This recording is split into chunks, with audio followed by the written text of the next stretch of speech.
오순절 네 번째 길봇교회 주일 예배를 묵도하심으로 시작하겠습니다. 온 땅이여 여호와께 즐거운 찬송을 부를지어다. 기쁨으로 여호와를 섬기며 노래하면서 그의 앞에 나아갈지어다. 감사함으로 그의 문에 들어가며 찬송함으로 그의 궁정에 들어가서 그에게 감사하며 그의 이름을 송축할지어다. 여호와는 선하시니 그의 인자하심이 영원하고 그의 성실하심이 대대에 이르리로다. 아멘. 거룩하고 사랑이 많으신 아버지 하나님, 오늘도 주 앞에 나와 예배합니다. 주께서 우리 모두에게 은총과 기쁨과 복을 더하여 주시옵소서. 예수님의 이름으로 기도드립니다. 아멘.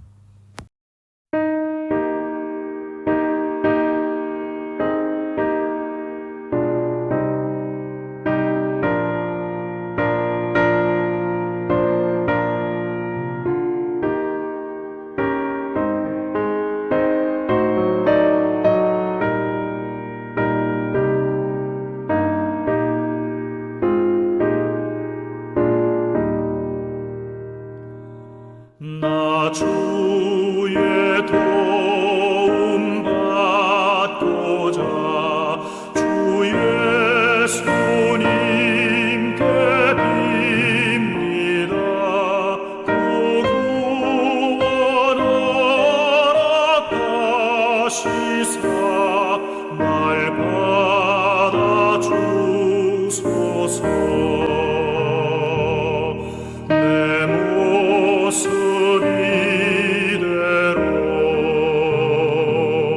주 받아 주소서. 날 위해 돌아가신 주 날 받아 주소서.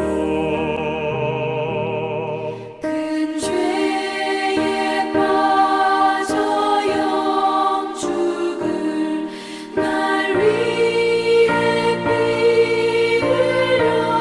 흘렸으니 주 형상대로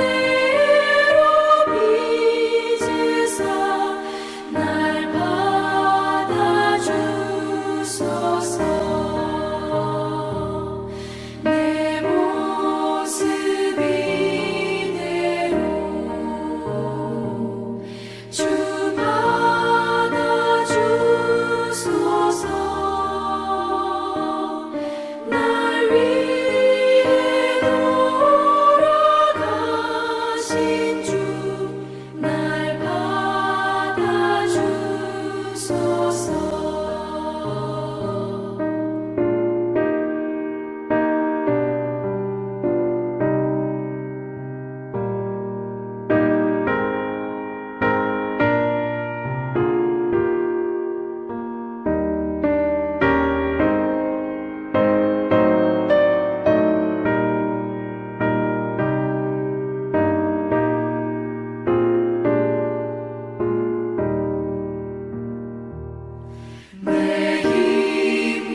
한 주간 동안 우리의 삶을 되돌아보며 참회의 기도를 드리겠습니다.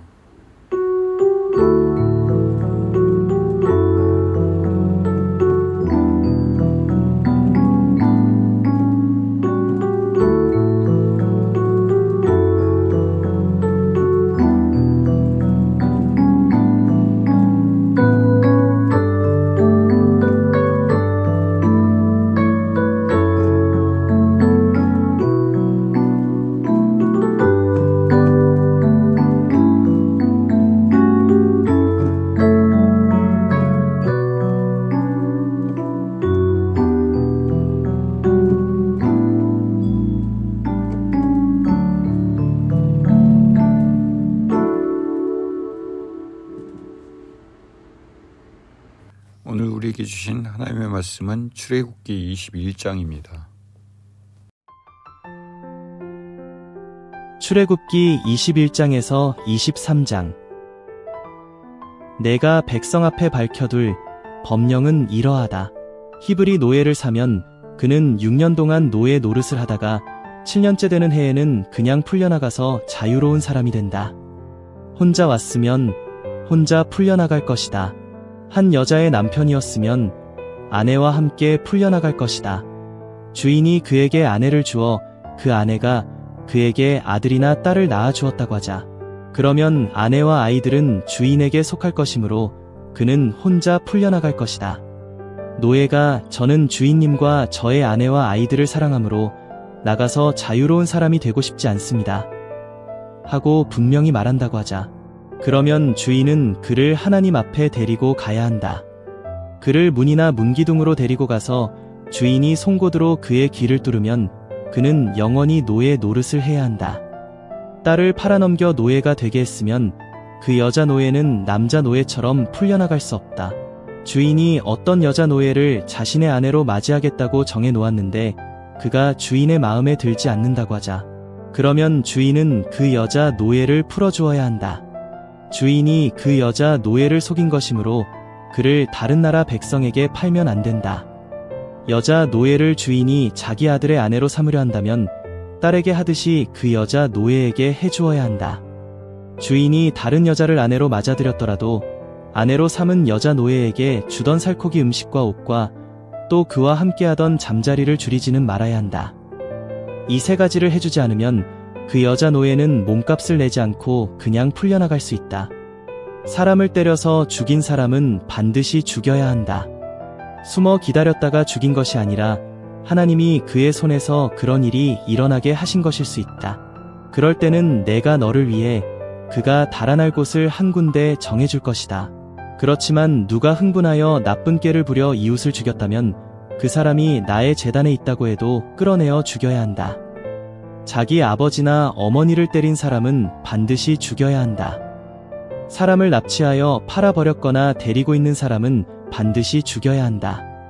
자기 아버지나 어머니를 저주하는 사람은 반드시 죽여야 한다. 서로 다투다가 이웃을 돌이나 주먹으로 때렸는데 그가 죽지 않고 눕자리에 쓰러지는 수가 있다. 그가 일어나서 지팡이를 짚고 밖에 나다니면 때린 사람은 벌받지 않는다. 다만 이를 못해 입은 손해를 갚고 다 나을 때까지 드는 돈을 대 주어야 한다. 남자 노예나 여자 노예를 몽둥이로 때려서 그 자리에서 죽게 한 사람은 반드시 벌을 받아야 한다. 그러나 노예가 하루 이틀 살아있으면 그는 벌을 받지 않는다. 노예는 그에게 돈과 다름없기 때문이다. 남자들이 맞붙어 싸우다가 아이 가진 여자를 때려 아이는 잃었으나 산모에게는 치명적인 사고가 없었다고 하자. 그럴 때는 여자의 남편이 요구하는 대로 반드시 보상해 주어야 한다. 재판관들 앞에서 그렇게 해야 한다. 그러나 치명적인 사고가 있었으면 목숨은 목숨으로 갚아야 한다. 눈은 눈으로, 이는 이로, 손은 손으로, 발은 발로 갚아야 한다. 된 자리는 된 자리로, 상처는 상처로, 멍든 데는 멍든 대로 갚아야 한다. 남자 노예나 여자 노예의 눈을 때려 못쓰게 했으면 그의 눈에 대한 보상으로 그를 자유로운 사람으로 내보내 주어야 한다. 그 남자 노예나 여자 노예의 이를 부러뜨렸으면 그의 이에 대한 보상으로 그를 자유로운 사람으로 내보내 주어야 한다. 소가 남자나 여자를 들이받아 죽이면 그 소는 반드시 돌을 던져 죽여라. 그 고기는 먹지 말아야 한다. 소의 주인은 벌을 받지 않을 것이다. 그렇지만 소에게 이전부터 들이받는 버릇이 있었고 소의 주인이 주의를 받고도 살피지 않아서 남자나 여자를 죽게 했다고 하자. 그럴 경우 소는 돌을 던져 죽이고 소의 주인도 죽여야 한다. 소의 주인이 목숨 대신에 돈을 요구받으면 자기 목숨값으로 요구받은 대로 다 내야 한다. 소가 아들이나 딸을 들이받았으면 소의 주인에게는 이 법령대로 하여라. 소가 남자 노예나 여자 노예를 들이받으면 은 360g을 소의 주인이 노예의 주인에게 주어야 한다. 그 소는 돌을 던져 죽여야 한다. 웅덩이를 열어두거나 웅덩이를 파고 덮지 않아서 소나 나귀가 거기에 빠질 수 있다. 그럴 때에는 웅덩이의 주인이 짐승의 주인에게 돈으로 갚고 죽은 짐승은 웅덩이의 주인이 차지하게 하여라. 어떤 사람의 소가 이웃의 소를 들이받아 죽이면 살아있는 소를 팔아서 그 받은 돈을 나누고 죽은 소도 나누어 가져야 한다. 소에게 이전부터 들이받는 버릇이 있음을 알고서도 주인이 소를 살피지 않았으면 반드시 소로 갚고 죽은 소는 주인이 차지하게 하여라. 오늘은 출애굽기 21장 말씀 보도록 하겠습니다. 21장을 보기에 앞서서 19장하고 20장 내용을 잠깐 복습을 좀 해보도록 하겠습니다. 야훼의 신이 태양신과 다르게 하셨던 가장 큰 일은 제일 먼저 옷을 빨아입어라. 정결하게 하란 그 의미가 어떤 정신적인 해탈이나 초월적인 세계로의 지향 그런 것이 아니었다는 사실을 강조하고 싶었습니다. 우리의 삶에 다가오는 하나님의 실제적인 모습 그걸로 의식주의 한 부분씩을 하나님께서 이스라엘 백성들에게 요구하시고 그 중에서 중요한 정결하라라는 그 의미는 너무나 우리 이원론적인 영적으로 해석하는 것뿐만이 아니라 영적으로 해석하지 말고 실질적인 그 모습 그대로 우리가 이해해 보는 것이 훨씬 더 하나님의 뜻을 가깝게 갈 수 있는 지름길이 아닌가 생각을 합니다. 두 번째로 십계명을 통해서 하나님께서 이스라엘 백성들에게 주시는 그 핵심은 너를 위해 어떤 모습으로든 신상을 만들지 말라. 우리는 신상을 만들지 말라라는 부분에 거기에만 핵심을 두고 있습니다. 그러니까 예수 안 믿는 사람들의 집에 가서 부처 신이나 부적을 띄는 것만으로도 우리는 그 집에 구원이 임하였다. 이런 식으로 쉽게 해석을 해버리죠.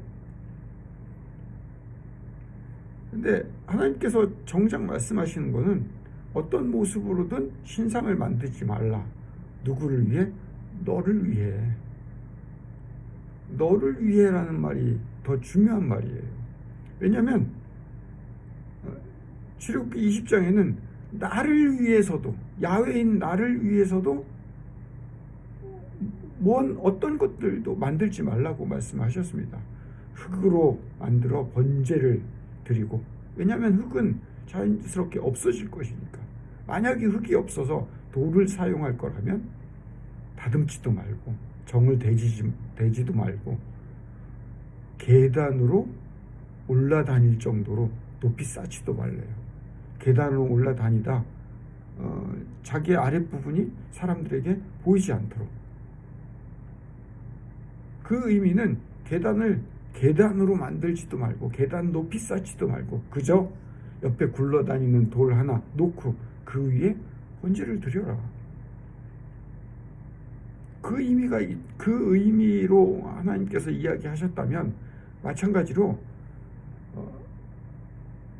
다른 신을 위해서는 신상을 절대 만들지 말고 우리 신을 위해서는 만들어도 되고 가능하다 이런 의미가 아니라 어떤 누구를 위해서도 신상이나 그런 표징들을 나타내지 말고 보이지 말라라는 그 의미가 담겨 있다는 거예요.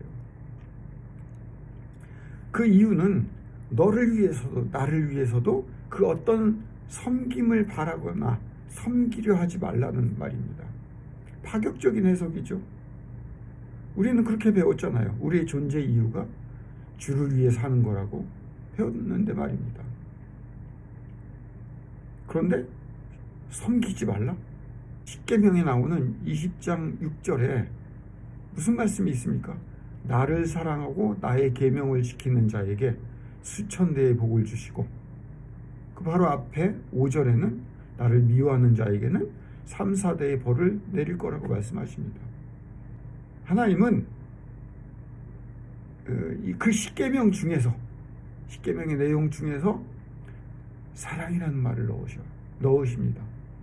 나를 사랑하고 나의 계명을 지키는 자에게. 우리는 계명에 대해서만 집중을 하고 있죠. 하나님은 우리에게, 그리고 이스라엘 백성들에게 요구하십니다. 뭐라고요? 나를 사랑해다오. 나를 섬기려고 하지 말고 날 좀 사랑해줘. 하나님은 우리와 사랑하시겠답니다. 다른 세상의 모든 신들은 섬김을 받으려고 하는데, 나는 예수는, 나 야훼는 먼지보다 못한 너희들을 나와 동등한, 아니 나보다 더 내 자식과도 바꿀 수 있을 만큼의 위치로 너희들을 올려놓고 너와 사랑하고 싶다. 나를 위해서, 너를 위해서 섬기려고 하지 말고 사랑하자. 그게 세상의 다른 신과 다른 핵심 포인트란 말이에요. 그래서 정으로, 돌로 제단을 만들어 그따위 거 하지 말고 섬기려 하지 마라. 하나님은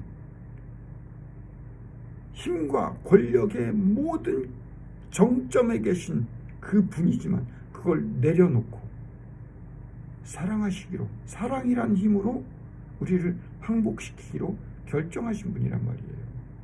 수백 번 제가 반복하는 그 내용이 구약과 신약의 그 깊은 흐름 안에 있다는 겁니다. 섬기려는 의도가 너를 위해서 아니겠느냐.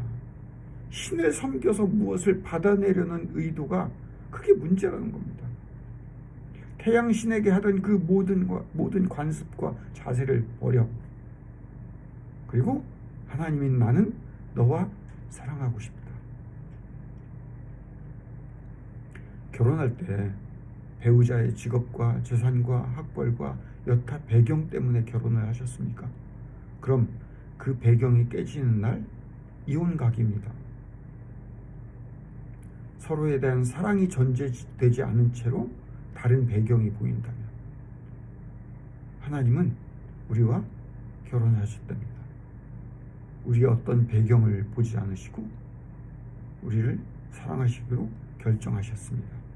그러기에 너희들도 그렇게 사랑해라. 누가 누구를 위해서 살 필요가 없다. 힘과 권력으로 누구를 누리지 말고 온전한 관계로 살아내라. 그게 십계명이에요. 부모를 노동력으로 보지 마라. 부모가 늙어가는 그 순간에 더 이상 이제 노동력이 필요 없으니까, 노동력으로 먹고 살 수 없으니까 버리지 마라. 이 고대 근동 지방에서 탁월한 파격적인 말씀입니다. 사람을 죽이지 마라. 왜? 내 맘에 안 들면 죽이는 세상이었어요. 그때 법이 있었겠습니까? CCTV가 있었겠습니까? 그냥 힘이 센 사람이 힘이 약한 사람을 죽이면 끝인 거예요. 거기에 하나님은 힘센 배경과 힘이 없는 배경 없음과 상관없이 사랑하라는 거예요. 배우자가 아닌 사람과 같이 잠자리를 하지 말라. 이건 힘이 센 사람만이 가능한 거라고요. 힘이 약한 사람이 남의 여자를 탐할 엄두도 못 내요. 그런 각도에서 생각을 하셔야 돼요. 남의 것을 넘보지 말라. 마찬가지입니다. 요새 참교육이라는 넷플릭스 드라마가 아주 인기입니다. 전 세계적으로 인기랍니다. 교권국이 생겨서 촉법 소년들과 학폭의 피해자들, 그리고 선생님들을 위해 싸워주는 정의의 용사가 이때 등장을 합니다. 핵심은 뭐예요? 힘이 있는 사람이 힘이 없는 사람을 괴롭히는 것을 악이라고 표현하는 거예요. 근데 세상은 그러지 못하잖아요. 진리란 예전이나 지금이나 달라지지 않았어요. 아무리 세월이 바뀌어도 창조의 시대부터 지금까지 진리는 힘과 권력으로부터 힘이 없는 자들에게 위로와 사랑을 주는 것입니다. 하나님은 그 일을 하시기 위해 이 땅에 우리를 만드셨습니다. 우리는 짐승 같은 그런 존재들이었어요. 거기서 우리를 선택하셨어요. 짐승들은 제일 힘이 센 한 개체만 모든 암컷들을 공유하고 소유할 수 있었어요. 나머지 것들은 그냥 하수인에 불과한 거예요. 그게 인간이었어요. 그게 태양신 아래에 있던 존재였다고요. 그게 세상이었어요. 거기서 너 인간들은 다르다. 짐승과 다르다. 그게 야훼의 신이라고요. 여기까지가 지금 복수한 거예요, 사실은. 오늘 지금 이 이야기부터 21장의 내용입니다. 그래서 이제 이 10계명을 말씀하시고 21장부터 이 10계명의 속법, 부칙이라고 표현할까요? 자세한 내용, 이런 것이 21장부터 나옵니다. 그래서 이제부터는 600가지의 율법들이 등장을 합니다. 근데 그 600가지의 율법들을 주장하는 그 첫 번째가 뭔지 아십니까? 제일 중요한 게 첫 번째 나오잖아요. 그게 노예 이야기예요. 왜 그 모든 그 10계명을 쭉 만들고 거기서 이제 속법 시작한다. 이제 그 자세한 내용 시작할게 해놓고 제일 먼저 시작하는 첫 번째 첫 법이 뭐예요? 노예. 왜요? 이스라엘 백성들이 노예였으니까. 성경은 한결같습니다. 사람을 사람답게, 하나님의 자녀를 자녀답게 만드는 일을 시키십니다. 그리고 그 일에 순종하게 하십니다. 7년째는 이유를 막론하고 노예를 풀어줘야 한대요. 노예로 주인의 집에서 가정을 꾸렸으면 그 가정을 파괴하지 말라는 거예요. 복잡한 율법인 것 같지만 가정을 파괴하지 마라.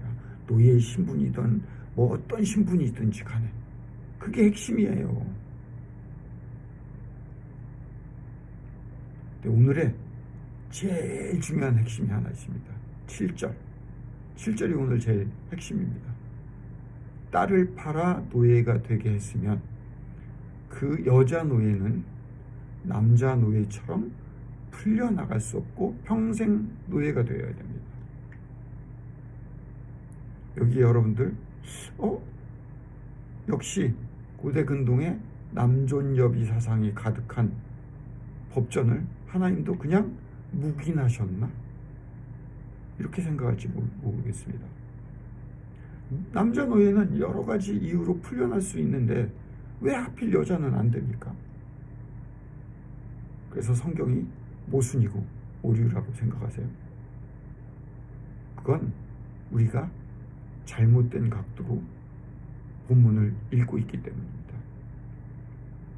각도를 다르게 읽어보세요. 딸을 팔아서 그 딸이 어린 종이 되어서 누구의 집에 가든지 그 집에 가서 살고 있다가 무슨 일이 있어서 다른 곳에 팔리거나 그 집에서 나와버리면 여자는 굶어 죽습니다. 당신은요, 남자를 근거로 모든 식량이 배분되어졌고 남자를 근거로 모든 것이 만들어진 세상이었어요. 거기에 여자가 노예이든 어떤 상태이든 상관없이 그 집에서 쫓겨난다, 그 집에서 나간다는 것은 죽음과 다름없는 거예요. 그래서 최소한의 생존을 유지하기 위한 법적 장치예요. 그런 각도로 성경을 읽어야죠. 남존여기 이런 조선시대식으로 성경을 읽으니까 이해가 안 되죠. 오늘 핵심은 그거입니다. 21장. 왜냐하면 나머지 것들은 읽어보셔도 다 우리가 이해되는 내용들이에요. 이해 안 되는 내용을 제가 지금 말씀드린 거예요. 복습은 길고 본론은 짧았습니다. 결론을 맺겠습니다. 하나님은 이스라엘 백성들을 자녀로 삼으시고 생존하게 하시고 불쌍히 여기시고 힘과 권력으로 만들어지는 세계, 짐승과 같은 그 세계에서 이스라엘 백성들을 건지시고 자녀 삼으시고 우리를 예수 그리스도를 통해서 불러내시어서 사랑하시기로 작정하셨습니다. 그리고 사랑하시고 또 인간으로부터 사랑받으시기로 결정하신 거예요. 우리가 하나님을 섬기려고 하는 것이 아니라 사랑하시기를 원합니다. 섬기고 누가 누구에게 의존하고 뭘 받아내려고 하고 나를 위해서 신에게 부탁하는 일을 하는 그게 아니라고요. 동등하게 자녀로 대우하여 끝도 없이 사랑하시고 또 사랑받기를 원하십니다. 제단에 계단조차 만들게 하지 않으시고 돌 하나도 다듬지 않게 하시고 서로를 사랑하며 하나님을 사랑하도록 명령하신 게 십계명의 원리이고 핵심입니다. 그걸 기억하시고 여러분들 출애굽기를 그 십계명을 잘 이해하신다면 십계명이 법이고 지켜내고 율법이고 그게 아니라 하나님의 사랑의 속성을 가장 잘 설명하는 복음이 십계명에 담겨 있다는 거예요. 왜 이 핵심을 복음이 예수라는 이름만 나와야 복음인 줄 착각합니까? 창세기로부터 시작해서 복음은 예수 그리스도의 죽음과 부활까지 계속해서 진행되고 어느 구석을 찾아내도 복음은 거기에 드러나 있는 거예요. 그렇게 성경을 이해해야 돼요. 그렇게 하나님은 우리를 지금도 사랑하고 계십니다. 기도하겠습니다. 거룩하고 사랑이 많으신 아버지 하나님, 이 하나님의 놀라운 구원과 사랑의 복음의 원리를 우리 길벗교회 식구들 뿐만 아니라 모든 한국교회 식구들에게 전해지는 그런 날이 오기를 우리 모두 다 같이 기도하며 간구하며 우리의 발걸음을 이어가는 복된 우리 식구들이 되게 주님 인도하시고 함께하여 주시옵소서. 예수님의 이름으로 기도드립니다. 아멘. 주기도문송으로 예배를 마치도록 하겠습니다.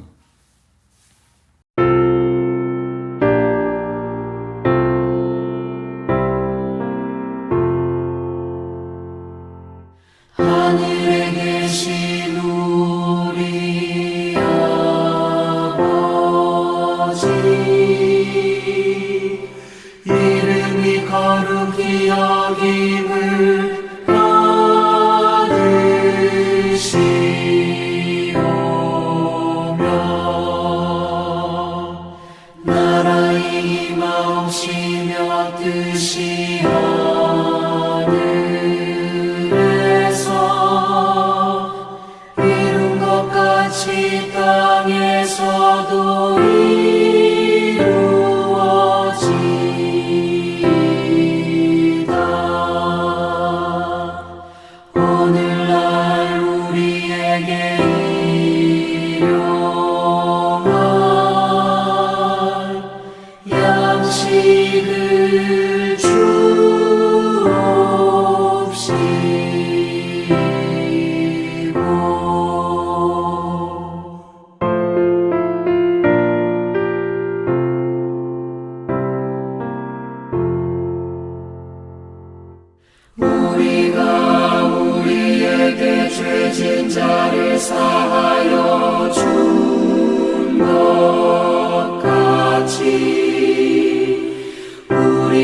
시험에